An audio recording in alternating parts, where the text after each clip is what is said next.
الحمد لله رب العالمين وصلى الله وسلم على محمد وآله وصحبه وسلم. Assalamu alaikum wa rahmatullahi wa barakatuh. My dear respected brothers and sisters, we are still studying together this beneficial book by Imam al-Allama Shaykh Abdul-Aziz ibn Abdullah ibn Baz. May Allah have mercy upon him and may Allah grant him Jannat al-Firdaus. Surah الفيل.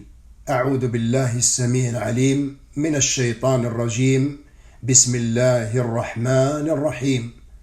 ألم تر كيف فعل ربك بأصحاب الفيل ألم يجعل كيدهم في تضليل وأرسل عليهم طيرا أبابيل ترميهم بحجارة من سجيل فجعلهم كعصف مأكول.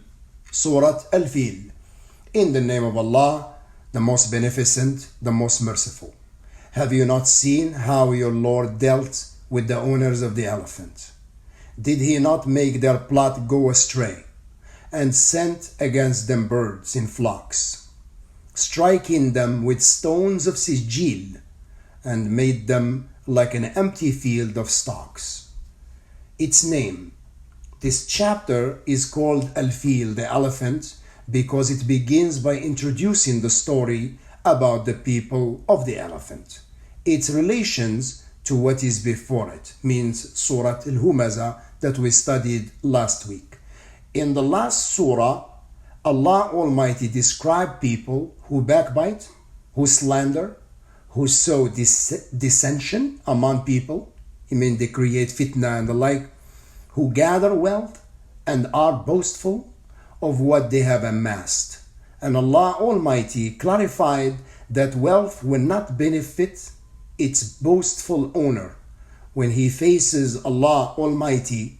In this surah, Allah Almighty relates a story that proves the futility of wealth. A story about the people of the elephant. They were a people who were much more powerful than the Quraysh. They were also wealthier and more arrogant.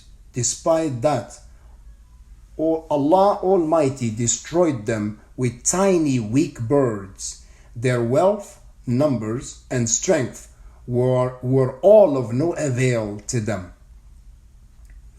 The meanings of its word. أَلَمْ تَرَ كَيْفَ فَعَلَ رَبُّكَ. Did you not know? Allah's Messenger ﷺ is being addressed.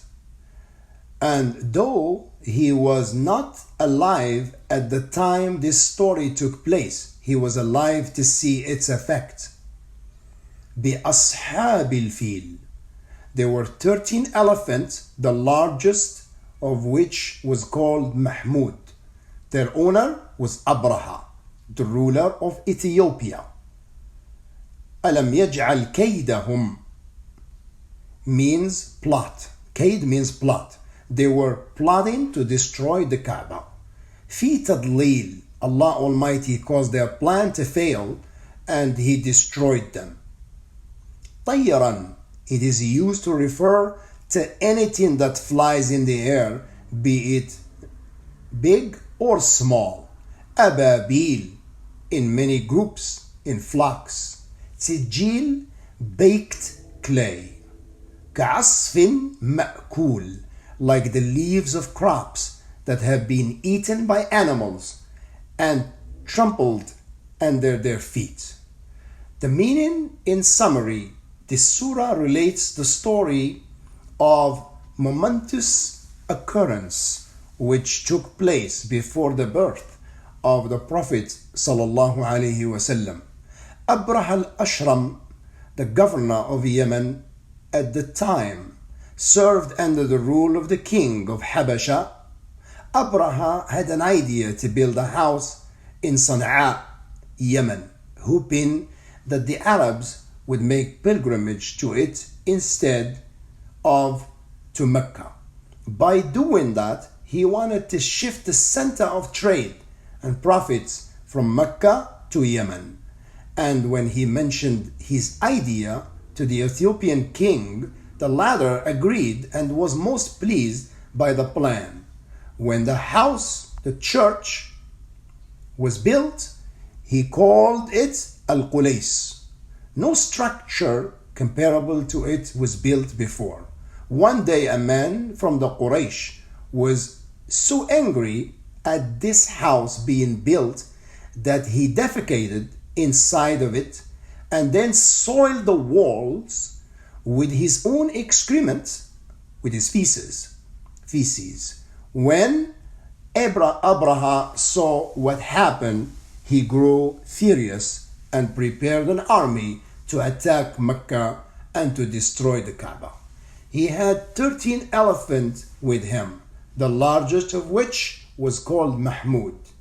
As they were going to Mecca, they destroyed any Arab or tribal resistance that came in their way, until finally they reached a place close to Mecca. Negotiations took place between them and the chief of Mecca, Abdul-Muttalib ibn Hashim, the grandfather of the Prophet sallallahu alaihi wasallam. An agreement was made. Abraha returned camels that he usurped from Abdul-Muttalib. In return, he was free to approach the Kaaba. The men, women, and children of Mecca were ordered to leave and to seek safety in the peaks of the neighboring mountains for the fear that the tyrannical army approaching would harm them. As they reached a nearby valley, many flocks of birds sent down stones from above.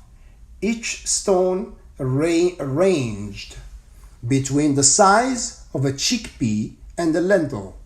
As soon as a stone fell on a man, he would melt, and his flesh would scatter. Thus the army was destroyed. As Abraha was fleeing, his flesh was fallen off, and he died on the way. This was a great blessing from Allah Almighty for the dwellers of His inviolable city, sacred city, and for the keepers of His house. Until this day, the Arabs venerate the Kaaba and honor the residents of Mecca. What can be derived from these verses? First, Allah's Messenger ﷺ is comforted and consoled in this verse for the harm inflicted on him by Quraysh. And also in this there is also a benefit for all of us, brothers and sisters, those who are in the forefront, those who give da'wah to the Muslims and the non-Muslims, to be patient. Because the road is not paved with roses. You're going to encounter people who will insult you.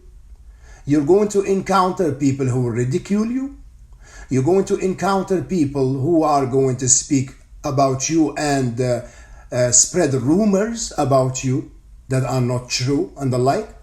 And the best thing to deal with them is to pay them no attention. Is not to pay them any attention. Because no matter how good you are, the people, they will always find something to say about you. Especially if you are in the field of the da'wah. If you call to al-kitab wa sunnah based on the understanding of the Salaf al-Salih, you're going to have enemies. You're going to have those who oppose you from the people of innovation and the like. So you should be patient. And the Prophet ﷺ, he said that those who go through the most trials and tribulation are al-anbiya, the prophet messengers, and then those who are less and less and less. So the more da'wah you give, the more harm you're going to receive, and they're going to try to discredit you. They're going to try to tarnish your reputation and the like. And you should not stop. You keep going. Barakallah fiqh. Now, number two, Allah's Almighty reminds the Quraysh of what He Almighty did with Abraha and his army to instill fear into them. Number three, we should appreciate Allah's all-powerful abilities, and we should learn a lesson after learning of how Allah Almighty destroys His enemies. Number 4, Allah's Almighty protects His house from the enemies of His religion. Number 5, this occurrence had serious effect on event. Serious effects on event to take place afterwards. The year it took place, 580, is called the year of the elephant, and it is the year in which the Prophet ﷺ was born. That's the end of the explanation of this surah, and I would like to add some benefit, inshallah ta'ala. May Allah subhanahu wa ta'ala make us from those that take heed from the Quran. We must know that the Quran was revealed so that we can reflect upon it. The Quran was revealed so that we can reflect upon it. As Allah subhanahu wa ta'ala says in the Quran, أَفَلَا يَتَدَبَّرُونَ الْقُرْآنَ. Don't they reflect upon the Quran? So the Quran was sent down so that we can reflect upon it. And also to act upon it, because reflecting upon the ayat is not enough. You have to execute those orders, those commandments, and to stay away from the prohibitions as well. And the Prophet ﷺ said in the hadith, he said, وَالْقُرْآنُ حُجَّةٌ لَكَ أَوْ عَلَيْكَ. Al-Qur'anu حُجَّةٌ لَكَ أَوْ عَلَيْكَ.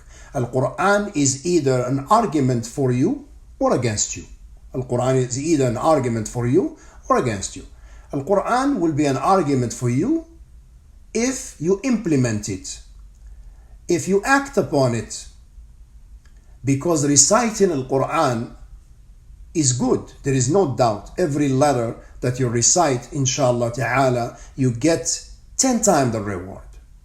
So Alif, Lam, Mim. These are 3 letters, even though they are 3 good deeds, but they are multiplied, inshallah ta'ala, by 10. So basically when you say Alif, Lam, Mim, that's 30 good deeds. Look how much reward, you can get just by reciting Al-Quran.